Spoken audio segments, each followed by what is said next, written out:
Ang init, grabe, super. Would you believe we walk from Epic till here? At sa katirikan ng Kainu. And of course, we're going to order the quattro formaggio. That's what everybody orders when they come here. And TTT wants his the usual spaghetti bolognese. So I suppose after lunch, when we get back to the mall, we'll take the e-trike. I told them we should take the e-trike coming here, but no, kaya daw ng old man. He regrets it.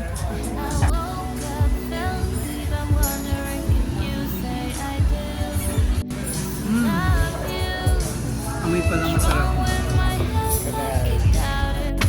Wow. Grazie. Okay. At chili oil lang yan. Okay. Our orders have arrived.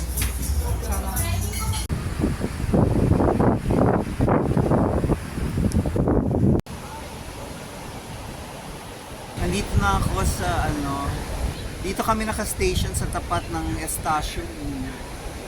Meron silang sariling dangkalan tree, pero maliit na version. Hindi na kami naglinger sa sa Two Seasons kasi nagdagsa na yung mga tao ng mga 1:30, samantalang kanina mga 12, konti lang. I think because ang reputation niya pag lunch puno, so everybody thought of, let's not go there. Exactly. So they all showed up mga 1:30. So si TTT, pabalik from the water. Ang sarap ng water, mainit. Kanina medyo maginaw-ginaw pa pero ngayon okay na. Ang init ng water, no? Well, I'm already using the green. Kaya TTT yung orange. Itong pwesto namin, malapit lang din sa Willie's Rock.